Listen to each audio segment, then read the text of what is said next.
Boyd with St. Louis Test Preparation. This is What Do I Own? And it's our first course in understanding the insurance statement.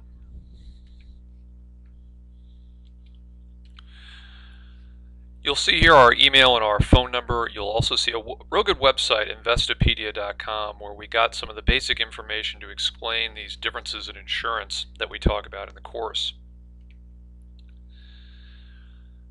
To kind of set this up, I'm going to flip over to Excel and imagine you get an insurance company statement in the mail for yourself or maybe for someone, an elderly person you care for. So this is Bob Johnson's statement, and you're going to see three different kinds of insurance: term, whole life, and universal life. So the purpose of this course is to explain these three types of insurance, how they're similar, how they differ, so that you can effectively manage these insurance products. So we have three types of insurance we're going to discuss. The first is term insurance, which you can think of as car insurance, because you're simply paying for a death benefit should something happen to you for a fixed period of time, 10, 20, 30 years. And when it ends, it's over.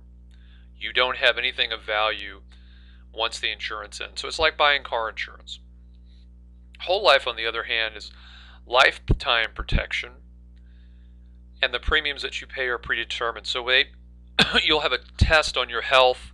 They'll consider your age, gender, whether you're a smoker, come up with a predetermined list of premiums that you will pay over time, and for as long as you're alive, you'll have this insurance in place. Now, obviously, because it's lifetime protection, the insurance premiums are much higher than term life. And finally, something that's become more popular in the last 10 to 15 years, universal life, and I'll include in that variable universal life, in which not only is there a death benefit paid if something happens to you, but there is also an investment feature, and the two of them operate separately. Term insurance, again, it's temporary coverage for a fixed period. Because it's just a death benefit and a fixed period, the cost is low. It's the cheapest way to buy insurance for yourself. But no cash value is created. Nothing extra is created. After you buy this policy and pay the premiums, once the coverage ends, there's nothing left. And in some cases, it can be renewable. You can renew the insurance once that 10-year period, for example, ends, or it can be converted to the other two products we saw, whole life or universal life. Flipping over to our Excel document at the top here, we have a term life insurance product. The face amount, that's the death benefit, is $250,000. It's 10-year level term, meaning that the coverage lasts for 10 years. I put 5/1/2012 as the ending date, but at the beginning it was a 10-year period. The insured person is the person whose life we're insuring. That may or may not be different from the beneficiary, the person who gets the death benefit dollars when something happens to the insured. And the monthly premium is $50. So this is our term life insurance product. The term life is heavily advertised, and there's heavy competition from a price standpoint.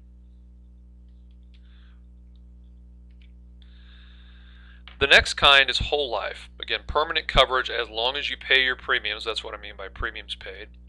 It's the most expensive because it offers lifetime coverage. And in this case, there's cash value. There is a dollar value created over and above just the death benefit, and that cash value created in the policy will earn some sort of interest rate. But the death benefit is fixed. So if we flip over to our example, we see here's whole life insurance, a $10,000 face amount, that's the death benefit. The insured and the beneficiary people are the same. But if you look under the whole life, there's a cash value. There is some value that's built up over and above paying for a death benefit, $1,500. We're saying that there's an interest rate earned on that money, whatever the balance is, of 4.5%.